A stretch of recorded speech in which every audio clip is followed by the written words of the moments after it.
Amad was the bright spark of the first half, even though the bar was on the floor. Garnacho. If Amorim wants to make his mark at Manchester United, there's one player he has to focus on. A player with the potential to become a superstar. While calling him the next Messi might be a stretch, Amorim can still shape him into something truly elite. So what must Amorim do to unlock this player's full potential and make him shine at the highest level? Well, let's talk about that. When Manchester United snapped Amad Diallo up from Atalanta, the buzz was unreal. This was the kid everyone thought would light up the Premier League. But instead of fireworks, we got a few sparklers here and there.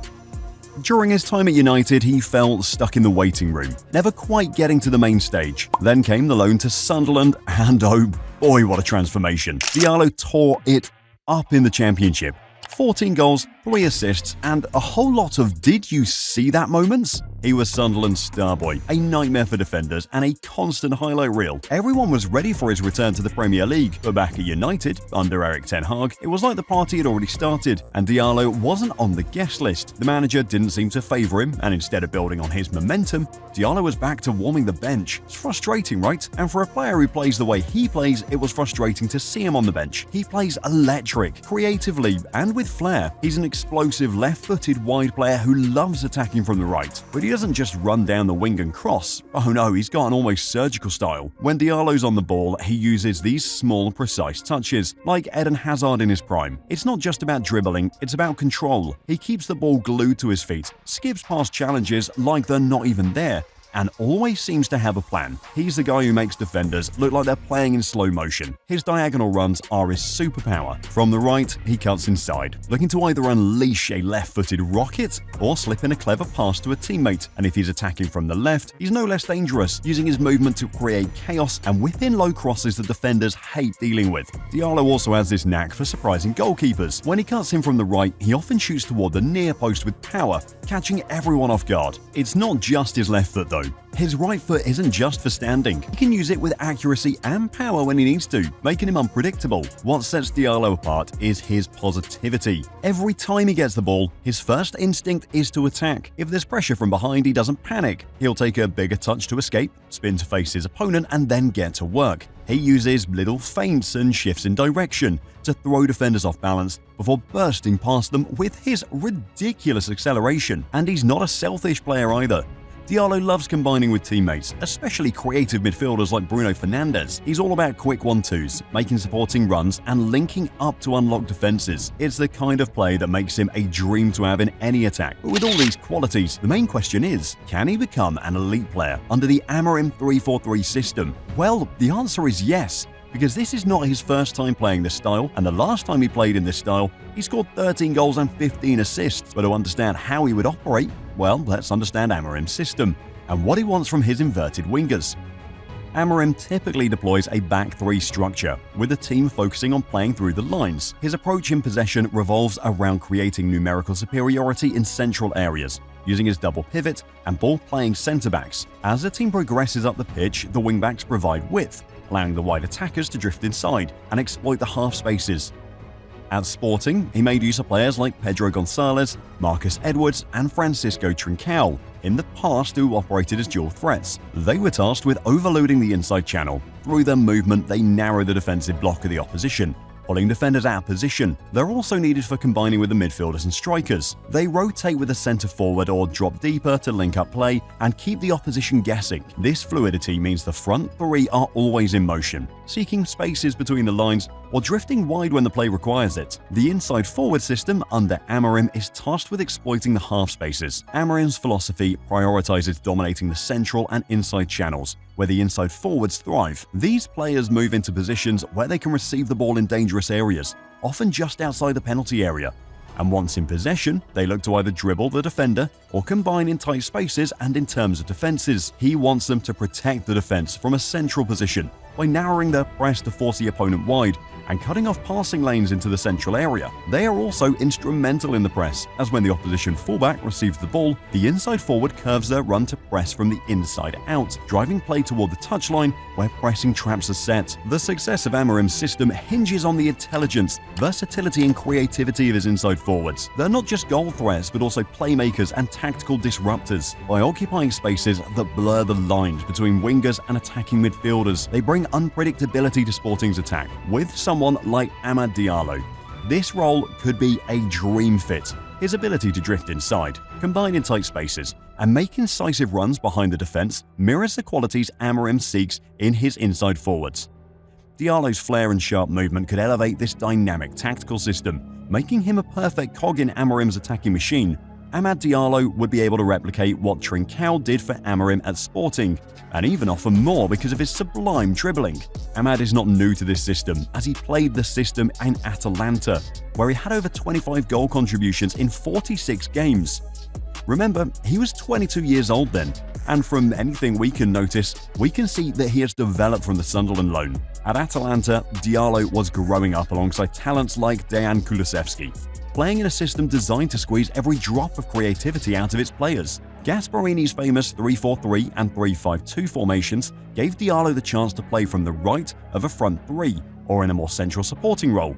That sound familiar? Well, that's because Amorim's system also thrives on positional flexibility and dynamic movement in attack. On the right, Diallo had Hans Hutterbor as his wingback. Hutterbor would charge forward like a bulldozer, dragging defenders with him and leaving Diallo with a split second of extra time on the ball. That's all he needed. With his first touch, he'd face the goal, and then it was game on. The dribbles, the quick burst forward, it was mesmerizing to watch. Now imagine Diallo in Sporting system, but with Manchester United players. The wingbacks here are just as aggressive, constantly bombing forward. Whether it's Dallo or Mazraoui, they create those same gaps for Diallo to exploit. And we know Diallo loves a one-on-one situation, right? That freedom to turn, run, and create havoc would be amplified under Amorim. But it wasn't just about running at defenders. Atalanta's attack was all about movement and rotations. Diallo always had options. Guys like Duvan Zapata and Josip Ilicic making runs ahead of him, wingbacks overlapping, or central midfielders joining the attack. It allowed him to play quick 1-2s, switch play, or pick out dangerous passes. He could also do this under Amorim in Manchester United by giving passes to Rashford or Højlund when they make runs. Now, I'll admit his passing wasn't always perfect. Sometimes his final ball lacked precision, especially when he tried to get clever with curved passes behind defenders. But here's what's exciting. Diallo's got the vision. He sees spaces, angles, and opportunities that others don't. And under a coach like Amorim, a master at developing young players, that raw ability could be turned into something unstoppable. One thing Gasparini, the Atalanta coach, emphasized was having his inside forwards attack the spaces around and beyond the striker, especially when the ball was switching from the opposite flank. That suited Diallo perfectly. His timing, his ability to find pockets of space, it all clicked. Sure, he wasn't out-muscling defenders in the air, but he didn't need to. He played smart, finding the right spots to make an impact. Under Amorim, the same approach would bring out the best in him. Sporting's inside forwards are all about those intelligent runs, attacking cutbacks, and finding ways to beat defenders with movement rather than brute force. Diallo fits that mold to a T. And here's the thing. Gasparini's system wasn't easy for a young player to adapt to, but Diallo did. He showed maturity beyond his years, and that tells me he's got what it takes to thrive in another tactically demanding setup. Amorim would give him the platform to grow even further, sharpening his creativity, improving his decision-making, and letting him fully embrace his attacking instincts. So yeah, if you think Diallo was exciting at Atalanta, just wait until you see what he could do under Amorim. It wouldn't just work, it'd be the kind of move that could elevate both Diallo's career and the Manchester United attack to something special. But Amad Diallo also has some things to work on for him to really suit Amorim's style. But before we talk about that, please go and subscribe to the channel. We're almost at our goal of getting 15,000 subscribers. Thank you in advance. Now, back to the video. Amad has shown glimpses of brilliance, but to truly reach the elite level under a manager like Rúben Amorim, there are a few areas he needs to refine. And trust me, it's exciting to imagine what he could become with these tweaks. Let's dive into it like we're analyzing this over a pint. First, Amad's movement off the ball needs that little extra spice. Remember the game versus PAOK when Garnacho played that low cross and Amad was just a step behind the fullback? That's the split-second delay that makes the difference between a tap-in here hero and a what-if moment. He needs to sharpen his reading of the game, anticipate where the ball is heading, and beat his marker to the spot. It's not just running, it's about intelligent positioning, the kind that turns good players into elite ones. Now let's talk explosiveness. That sequence where Bruno sent a delicious pass over the top in the game versus PAOK, Amad controlled it beautifully, but when it came to leaving the left back in the dust, he fell short. If he can work on his burst of speed over those first few yards, he'd be practically unplayable in one-on-one situations. Imagine him exploding past defenders like a young Mo Salah. That's unstoppable, right? That little boost would not only create better scoring angles, but also make him a nightmare for defenders who already dread his technical skills. Another thing, his decision-making in the final third. Amad has the flair, no doubt, but there are times he opts for the flashy move when a simple pass or more calculated shot would be the better choice. Take that scenario where he shot near post instead of across the goal. A bit more composure and we're talking about a potential world-class finisher. Amorim's system, with its emphasis on positional play and patterns, could refine this aspect of his game. Finally, let's not overlook his role in Amorim's 3-4-3. Amad's versatility is a huge asset, but he'll need to adapt to holding narrower positions during build-ups. This is where he could thrive, dragging defenders infield and creating space for overlapping wingbacks. It's tactical chess, and if Amad masters it, he becomes the player opponents hate to mark. Always unpredictable, always dangerous. So what's the takeaway? Amad has the tools. With improved positioning, a touch more explosiveness, sharper decision-making, and a deeper understanding of Amorim's system, he's not just going to survive, he's going to thrive. Think elite-level winger meets inside forward. Basically, every defender's worst nightmare. But what do you think? Would he turn into a star under Amorim? Or won't he be picked again like under Ten Hag? Well, let me know in the comments section. And while you do that, don't forget to watch our video on how Rúben Amorim would transform Manchester United.